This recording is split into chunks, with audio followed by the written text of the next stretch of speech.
Hi friends, welcome to Sai Ashna Vidyalaya. 11th இயல் 4 இதில் நம்ம இப்போ என்னென்ன டாப்பிக்லாம் பார்க்க போகிறோம் அப்படின்னா உரைநடை. இதில் தலைமைச் செயலகம் எழுதியவர் சுஜாதா. கவிதை பேழை இதில் விஞ்ஞானி எழுதியவர் மீரா. நீலகேசி ஆசிரியர் பேர் தெரியாது. புறநானூறு உறையூர் முதுகண்ணன் சாத்தனார் இவர் பாடல் எழுதியிருக்காரு. விரிவானம் இனிக்கும் இன்சுலின் இதில் பார்க்க போகிறோம். அடுத்தது இலக்கணம் புணர்ச்சி விதிகள் இதெல்லாம் பார்க்க போகிறோம். இப்போது உரைநடை தலைமைச் செயலகம் சுஜாதா எழுதியிருக்காரு. என்சான் உடம்புக்கு தலையே பிரதானம் என்பது பழமொழி. மனித மூளையில் எத்தனை கோடி நியூரான்கள் உள்ளன? 1000 கோடி, 100 பில்லியன். புத்திசாலித்தனம், படைப்புணர்ச்சி, ஞாபகம், தன்னுணர்வு ஆகியவற்றுக்கு காரணம் நியூரான்களின் வலைப்பின்னல். மூளை எதனுடன் ஒப்பிடப்படுகிறது? அக்ரூட். மூளையின் அமைப்பு. மனித மூளையின் சராசரி எடை 1.5 கிலோகிராம், 1349 கிராம். மனித மூளை விலங்கு மூளையை விட எவ்வளோ பெரியது அப்படின்னு சொல்கிறாங்க. கொரில்லா மூளையை விட 3 மடங்கு நம்மளது பெரியது. கொரில்லா மூளை 1/3, அதாவது 3ல் 1 பங்கு தான் இருக்கும். அதாவது குதிரையை விட 1 மடங்கு பெருசு. நான் குதிரையோட மூளை அரை பங்கு அப்படின்னா மனித மூளை 1 மடங்கு பெரியதாக இருக்குது. 25%, அதாவது 2.5% நம்மளுடைய மனித உடல் எடையோட ஒப்பிடும்போது 2.5% நம்மளுடைய உடல் எடையில் மூளை இருக்குது. யானையுடைய மூளை அளவு அதனுடைய உடல் எடையோடு ஒப்பிடும்போது 0.2% அளவு தான் மூளை இருக்குது. மனிதன் பிறந்ததிலிருந்து இளமை வரை எத்தனை மடங்கு மூளை வளர்ச்சி அதிகரிக்கிறது? 3 மடங்கு. இளமைக்கு பிறகு ஆண்டுக்கு 1 கிராம் அளவு இதனோட மூளையோட வளர்ச்சி குறையுது. மனித மூளை எங்கிருந்து முளைக்கிறது? முதுகுத்தண்டிலிருந்து. மனித மூளை எத்தனை வாட் மின்சாரம் உற்பத்தி செய்கிறது? 10 வாட். மனித மூளையின் 3 முக்கியமான பாகங்கள் முன்மூளை, நடுமூளை, பின்மூளை. முன்மூளையில் மூக்கு, கண் இவற்றின் முடிவுகள் இருக்குது. நடுமூளையில் எந்த இதுவும் இல்லை. பின்மூளையில் இதில் தான் சிறுமூளை இருக்குது. நம்முடைய உடல் அசைவுகளையும் உணர்ச்சிகளின் வளர்ச்சியையும் கட்டுப்படுத்துவது இந்த சிறுமூளை தான். ஒரு நிமிடத்திற்கு மூளைக்கு எத்தனை மில்லிலிட்டர் ஆக்சிஜன் குருதி தேவைப்படுகிறது? 800 மில்லிலிட்டர். மனித உடலின் எடையில் எத்தனை பங்கு மூளை உள்ளது? 50ல் 1 பங்கு. இந்த 50ல் 1 பங்கு அளவே இருந்தாலும் குருதி, உயிர்வலி, அதாவது ரத்தம், ஆக்சிஜன் இதனுடைய தேவையில்லை, மொத்த தேவையில்லை. 5ல் 1 பாகத்தை மூளையை எடுத்துக்குது. மூளையால் தனக்கான சக்தியை சேமித்து வைக்க இயலாது. மூளைக்கு எத்தனை வினாடி குருதியோட்டம் இல்லை என்றால் நாம் மயக்கம் அடைவோம்? 10 வினாடி. 10 வினாடி மட்டும் ரத்த ஓட்டம் இல்லை அப்படின்னு சொன்னால் நம்ம மயக்கம் போட்டுருவோம். தனிப்பட்ட மூளை கணத்துக்கும் புத்திசாலித்தனத்துக்கும் தொடர்பில்லை. ஆனால் மூளை அளவுக்கும் உடல் அளவுக்கும் உள்ள டேஸ் முக்கியம். உறவு முக்கியம். மைக்ரோவாட் என்பது 1 வாட் சக்தியில் 10 லட்சம் ஒரு பாகம். 1 வாட் சக்தியிலேருந்து 10 லட்சத்தில் 1 பாகம் தான் மைக்ரோவாட் அப்படிங்கிறது. தேனீக்களுக்கு எத்தனை வாட் சக்தி தேவைப்படுகிறது? 10 மைக்ரோவாட். தேனீக்களின் மூளை கணக்கிடும் வேகம் 10 டெராஃப்ளாப். தேனீக்களால் பார்க்க, முகர, பறக்க, நடக்க சமப்படுத்தி கொள்ள முடியும். தேனீக்களின் மூளை உலகின் மிகச்சிறந்த சூப்பர் கணினியை விடவும் 1000 மடங்கு வேகம் அதிகம். தேனீயின் மூளையில் எத்தனை நியூரான்கள் உள்ளன? 10 லட்சம் நியூரான்கள். சராசரி மனித மூளையின் எடை 1349 கிராம். மிக அதிக எடையுள்ள மனித மூளை 2049 கிராம். மூளை செல்கள் இறந்த பின் அவை புதுப்பிக்கப்படுவதில்லை. 20 வயதை கடந்த பின் நம் மூளை செல்கள் தினமும் எவ்வளவு பழசாகி இறந்து போகின்றன? ஆயிரக்கணக்கில் பழசாகி இறந்து போகின்றன. மனித மூளையில் எத்தனை சதவீதம் தண்ணீர் உள்ளது? 80%. உங்கள் உடலின் முக்கிய பணி உங்கள் மூளையை தாங்கிச் செல்வது என்று கூறியவர் தாமஸ் ஆல்வா எடிசன். பேச்சும் மூளையும். பியர் பால் ஃப்ரோகா எந்த ஆண்டில் புரோக்கா பகுதியை கண்டறிந்தார்? 1861ஆம் ஆண்டு. மனிதன் இறந்த பிறகு ஒரே ஒரு வார்த்தையை தான் கூறுவான். அந்த வார்த்தை டேஸ் என்று கூறியவர் தான் ஃப்ரோகா. தான் அப்படிங்கிற வார்த்தையை மட்டும்தான் மனிதன் இறந்த பிறகு அந்த வார்த்தையை மட்டும்தான் சொல்லுவானா அப்படின்னு சொன்னவர் புரோக்கா. நம்முடைய பேச்சு திறமை நம் மூளையின் இடது முன்பகுதி சுளையில் தான் இருக்கிறது என்று கண்டறிந்தவர் புரோக்கா. இதனால் இந்த பகுதியை புரோக்காஸின் பேட்டை, அதாவது புரோக்காஸ் ஏரியா அப்படின்னு சொல்கிறோம். பியர் பால் புரோக்கா எந்த நாட்டு சர்ஜன்? French surgeon. நாம் பிறக்கும் போதே சில ஆழ்ந்த அமைப்புகளுடன் பிறக்கிறோம். இந்த ஆழ்ந்த அமைப்புகளில் இலக்கண விதிகளும் அதனை அர்த்தம் பண்ணிக்கொள்ளும் திறமையும் பொதிந்திருக்கிறது என்ற கருத்தை தெரிவித்தவர் நோம் சோம்ஸ்கி, அமெரிக்க உளவியல் மொழியியல் அறிஞர். கற்கும்போது என்ன நடைபெறுகிறது? மூளையின் எடை கொஞ்சம் கூடுகிறது. நியூரான்களின் இணைப்பு சிக்கல்களும் அதில் உள்ள புரோட்டீன் அளவும் அதிகமாகிறது. நியூரோ டிரான்ஸ்மிட்டர்களை கட்டுப்படுத்தும் வினையூக்கி அளவும் அதிகமாகிறது. பெப்டைட் எனும் சங்கதியும் அதிகமாகிறது. கற்பது, அனுபவ அறிவு ஆகியவை மூளையின் பல பகுதிகளையும் பாதிக்கிறது. மனம் என்பது மூளையில் இருக்கிறது என்று கூறியவர் பித்தாகரஸ், கிமு 6ஆம் நூற்றாண்டு. மனமும் மூளையும் வேறு என்று கூறியவர் டெஸ்கார்டஸ் 1637 சொல்லியிருக்காரு. நியூரானின் முதல் உண்மையான சித்திரத்தை பிரசுரித்தவர், அதாவது வெளியிட்டவர் ஆட்டோடேட்டர்ஸ். இவர் ஒரு ஜெர்மானியர். 1865 வந்து நியூரானின் முதல் உண்மையான சித்திரத்தை வந்து வெளியிட்டிருக்காரு. வார்த்தைகள் அறியப்படும் இடத்தை கண்டறிந்தவர் வெர்னிக். 1874 வந்து கண்டுபிடிச்சிருக்காரு. மொழி அறிவு மூளைக்குள் பதிந்திருக்கிறது என்று கண்டறிந்தவர் நோம் சோம்ஸ்கி. 1953 தான் மொழி அறிவு மூளைக்குள் பதிந்திருக்கிறது அப்படின்னு சொல்லி கண்டுபிடிச்சிருக்காரு. அடுத்தது மூளையுடைய இடதும் வலதும் இந்த டாப்பிக்கில் பார்க்குறோம். மூளைக்கு செல்லும் நரம்புகளில் எந்த மாற்றம் நிகழ்கிறது? இடவள மாற்றம்.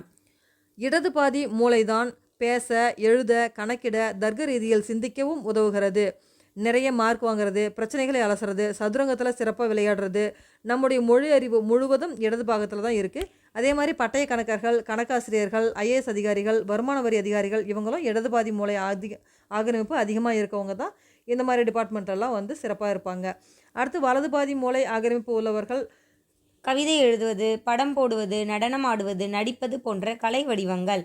வலது மூளை ஆக்கிரமிப்பு அதிகம் உள்ளோர் நடிகர்கள், நடன கலைஞர்கள், சித்திரக்காரர்கள், பாடகர்கள், இசைக்கருவிகளை கையாள்பவர்கள்.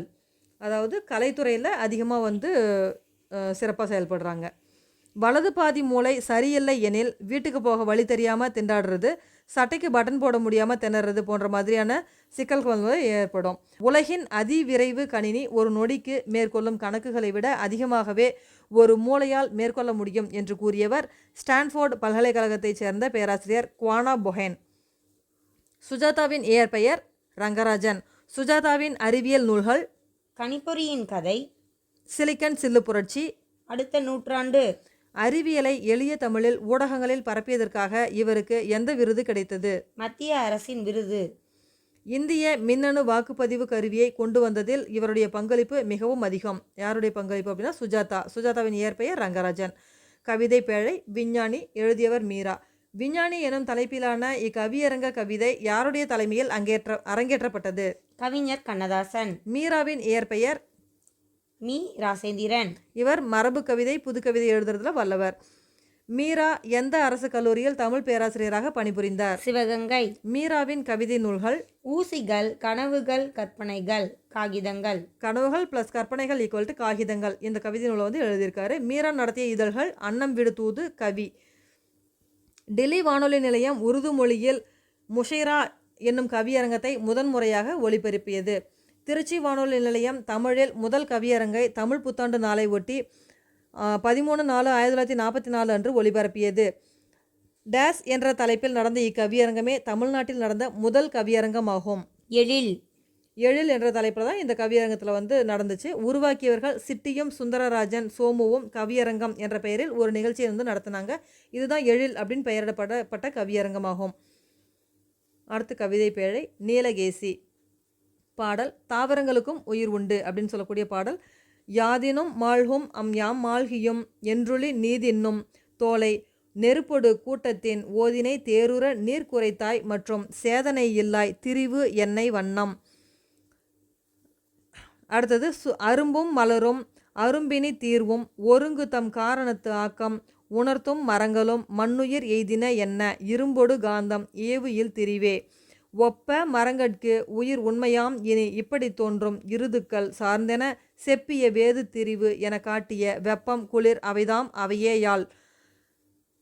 சொல்லும் பொருளும் மாழ்கி தொட்டார்ச்சொலி தாவரம், மாழ்குதல் மயங்குதல், சேதனை, அறிவு, அரும்புதல், பருத்தல், இயைபு இல், பொருத்தமற்றது, ஆக்கம், உயிருடைத்து, ஒளி திசைவேகம். உற்றிலவாய் ஒளி கொள்ளும் செவி என ஓதுகின்றாய் கற்றிலை மெய்மை நீ கட்புலம் தன்னோடு ஓர் காலத்தினால் பெற்றில நாம் அதன்பின் கொலல் தானும் பெருந்தவத்தாய் மற்றிது தான் தன் பொறியுறுகாரும் வரலின் அன்றே. வாய்த்துறை ஈதென வாமன் ஈது சொல்லும் வந்துருமேல் சேய்த்தென கோடலும் சேராது ஒளி செவி கண்ணது எனின் ஈத்தன தாமல வாயினும் நீ சொல்லு முற்றறிவின் தீத்தனை போலவும் தேரென்று அவனை தெருட்டினலே. இப்பாடல் இடம்பெற்றுள்ள பாவகை கட்டளை கலித்துறை. சொல்லும் பொருளும் கற்றிலை அறியவில்லை, பெருந்தவத்தாய் பெரிய தவமுடையவர், வாய்த்துறை பொருத்தமான உரை, வாமன் அருகன், தேரு தெளிவாக, இலக்கண குறிப்பு அரும்பும் மலரும், எண்ணும்மை, அரும்பினி, பண்புத்தொகை, வெப்பம் குளிர், உம்மைத்தொகை, கொளல். தொழில் பெயர். அறிவியல் உலகில் தாவரங்களுக்கும் உயிர் உண்டு என்ற உண்மையை உலகிற்கு வெளிப்படுத்தியவர் ஜெகதீஷ் சந்திர போஸ். 19ஆம் நூற்றாண்டில் வந்து ஜெகதீஷ் சந்திர போஸ் வெளிப்படுத்தியிருக்காரு. ஒளியின் திசைவேகத்தை உலகிற்கு வெளிப்படுத்தியவர் ரோமர். 17ஆம் நூற்றாண்டில் 3 × 10⁸ மீட்டர் பர் வினாடி இந்த அதாவது லைட் வேகத்தில் லைட்டோட திசை வேகத்தை உலகுக்கு வெளிப்படுத்தியிருக்காரு. ஒளி அதாவது சவுண்டின் திசை வேகத்தை உலகுக்கு வெளிப்படுத்தியவர் பியாரி கேசண்டி. 17ஆம் நூற்றாண்டில் ஒளியின் திசைவேகம் பார்த்தீங்கன்னா 331 மீட்டர் பர் வினாடி. நீலகேசி ஐஞ்சிறுங்காப்பியங்களுள் ஒன்று நீலகேசி. விருத்தப்பாவால் ஆனது. இது வந்து நீலகேசி தெருட்டு அப்படிங்கிறது இதனுடைய வேறு பெயர். குண்டலகேசிக்கு மறுப்பாக எழுந்த நூல் தான் இந்த நீலகேசி. தமிழில் எழுதப்பட்ட முதல் தர்க்க நூல் இந்த நீலகேசி நூல் தான். நீலகேசியில் உள்ள பாடல்களின் எண்ணிக்கை கடவுள் வாழ்த்து உட்பட 11 பகுதிகளிலும் மொத்தம் 894 பாடல்கள் இடம்பெற்றிருக்கு. நீலகேசியின் ஆசிரியர் பெயர் தெரியாது. உரையாசிரியர் சமய திவாகர வாமன முனிவர். மோ வாசா பூ வாசா இதனுடைய விளக்கம் என்ன அப்படின்னு பார்த்தோம்னா மொக்கலவாத சருக்கம். மோ வாசா அப்படின்னா மொக்கலவாத சருக்கம். இதில் வந்து 3 பாடல்கள். புத்தவாத சருக்கம் இதில் வந்து 2 பாடல்கள். இதுதான் பாடப்பகுதியாக இடம்பெற்றிருக்கு. அடுத்து கவிதை பேழை புறநானூறு. உறையூர் முதுகண்ணன் சாத்தனார் எழுதியிருக்காரு இந்த பாடலை. பழந்தமிழரின் வாழ்வியல் கருவூலமாக கருதப்படக்கூடிய நூல் புறநானூறு. இது 8 தொகை நூலில் ஒன்று. வானியல் பற்றி கணிப்பவர்கள் அன்றே இருந்தனர் என்பதை கூறும் பாடல். செஞ்ஞாயிற்று செலவும் அந்நாயிற்று பறிப்பும் பறிப்பு சூழ்ந்த மண்டிலமும் வழி திரி தரு திசையும் வரிது நிலைய காயமும் என்றிவை அப்படின்னு சொல்லக்கூடிய புறநானூறு பாடல் இது. இப்பாடலில் அமைந்துள்ள திணை துறை வகைகள் திணை, பாடான் திணை, துறை, இயன்மொழி, சொல்லும் பொருளும், செலவு, வழி, பறிப்பு, இயக்கம், துப்பு, வலிமை, கூம்பு, பாய்மரம், புகார், ஆற்றுமுகம், தகார், தகுதியில்லார், பல்தாரத்த, பல்வகைப்பட்ட பண்டம். இந்த பாடல் குறிப்பிடக்கூடிய சோழ அரசன் நலங்கிள்ளி. இலக்கண குறிப்பு செஞ்ஞாயிறு, பெருங்களம், பெருவழி ஆகியவை பண்பு தொகைகள். சூழ்ந்த, புகுந்த ஆகியவை பெயரெச்சங்கள். தகார், புகார் ஆகியவை இசைநிறை அளபடை அல்லது செய்யுளிசை அளபடை. நிலைய இது சொல்லிசை அளபடை. எரிகல்.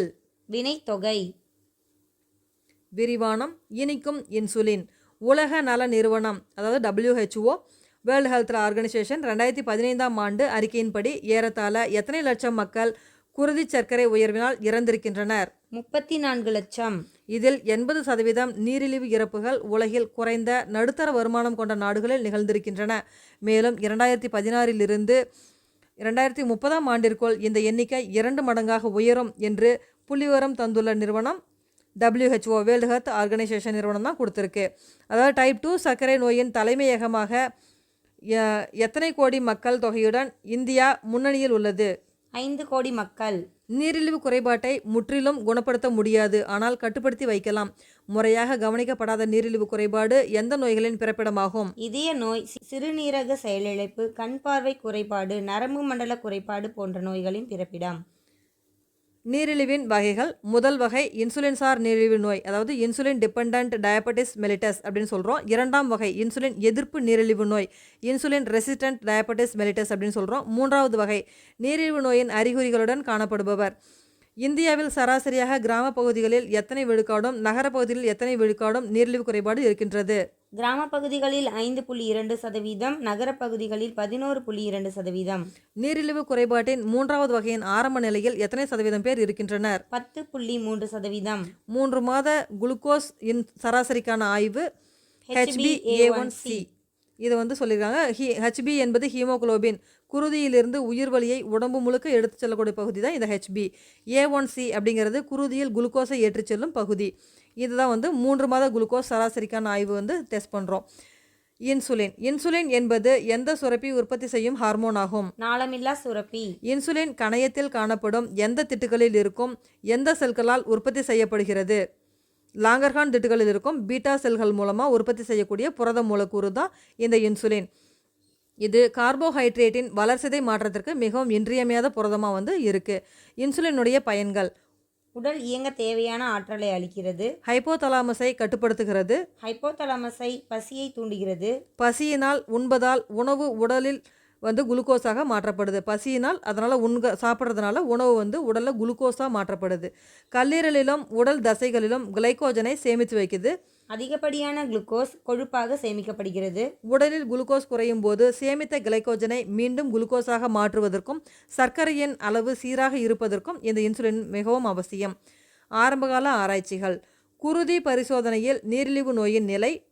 இரவு உணவு உண்ட 12 மணி நேரம் கழித்து வெறும் வயிற்றில் காலையில் எடுக்கப்படும் பரிசோதனையில் ஒரு டெசிலிட்டர் குருதிக்கு 70 100 mg வரை குளுக்கோஸ் இருந்தால் அது நீரிழிவு குறைபாடற்ற நிலை. ஒரு டெசிலிட்டர் குருதிக்கு 100 126 mg வரை இருந்தால் நீரிழிவின் ஆரம்ப நிலை.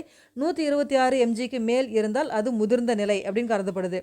நாயின் கணையத்தை அகற்றி நீரிழிவு நோய் பரிசோதனை செய்தவர்கள் 1889ஆம் ஆண்டு ஆஸ்கர் மின்கோஸ்கி அவரும் ஜோசப் வான் மெரிங் இவங்க 2 பேரும் ஜப்பானிய அறிவியல் அறிஞர்கள். இவங்க தான் வந்து நாயுடைய கணையத்தை அகற்றி நீரிழிவு நோய் பரிசோதனை வந்து செஞ்சுருக்காங்க. ஏன்னா கணையத்திலிருந்து தான் இன்சுலின் சுரக்குது அப்படிங்கிறத கண்டுபிடிக்கிறதுக்காக. இவர்கள் தான் சர்க்கரைக்கும் கணையத்திற்கும் உள்ள தொடர்பை முதல்ல வந்து அறிவிக்கிறாங்க. இன்சுலின் ஹார்மோன் கண்டுபிடிப்பு. சர்க்கரை நோயாளிகளுக்கு கணையத்தில் ஒரு வேதிப்பொருள் குறைவதை கண்டறிந்து அதற்கு இன்சுலின் என பெயரிட்டவர் சர் எட்வர்ட் ஆல்பர்ட் சாஃபே இவர் தான் வந்து இன்சுலின் அப்படின்னு பெயரிட்டிருக்காரு.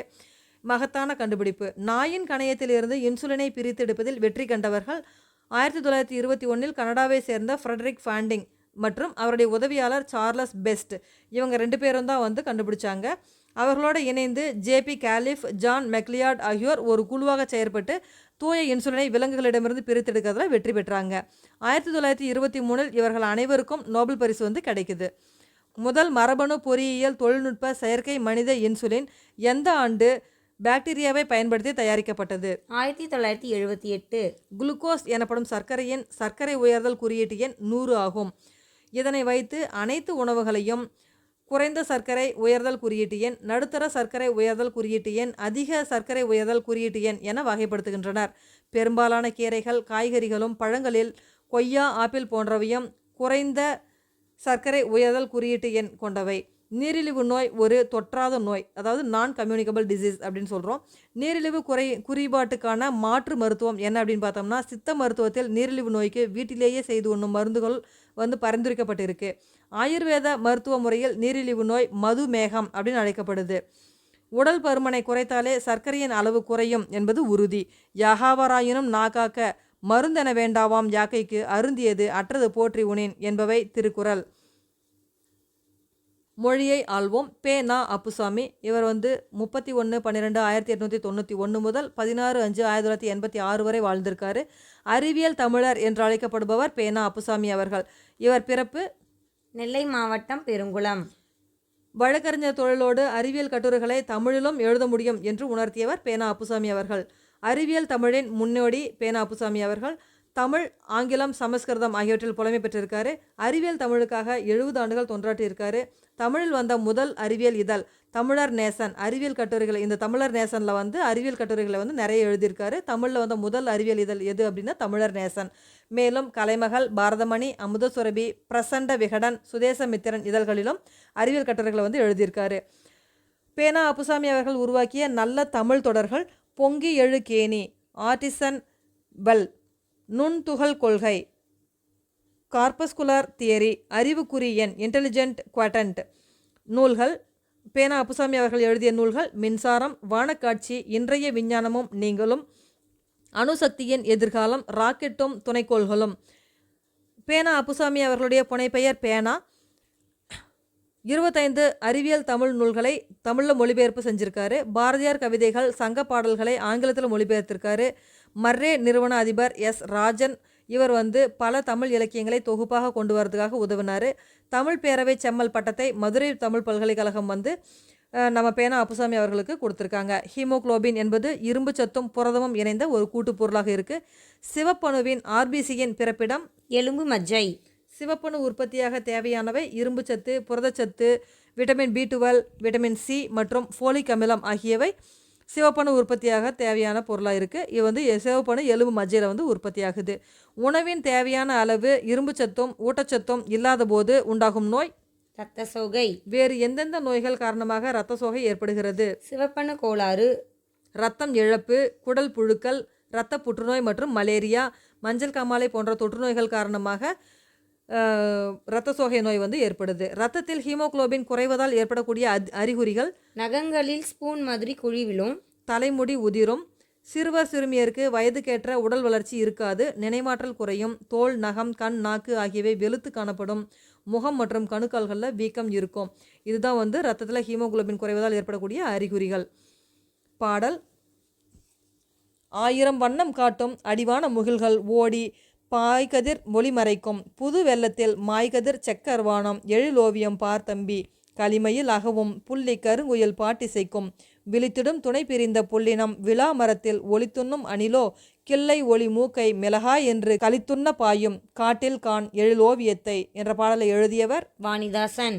அறிவை விரிவுசை அக்னி சிறகுகள் எழுதியவர் அப்துல் கலாம். அறிவியல் தமிழ் எழுதியவர் வா.செ. குழந்தைசாமி. கணினியை விஞ்சும் மனித மூளை எழுதியவர் கா. விசைரத்தினம். கலைச்சொற்கள் கடத்தி, டிரான்ஸ்மிட்டர், கணையம், பாங்க்ரியாஸ், கணைய சுரப்பு நீர், இன்சுலின், பயன்பாட்டு மென்பொருள், அப்ளிகேஷன் சாஃப்ட்வேர், வினை ஊக்கி, கேட்டலிஸ்ட், முதுகுத்தண்டு, ஸ்பைனல் கார்டு, நாளமில்லா சுரப்பி, எண்டோக்ரைன் கிளாண்ட், மரபணு, ஜீன், உளவியல் மொழியியலாளர். Linguistic psychologist. நன்றி.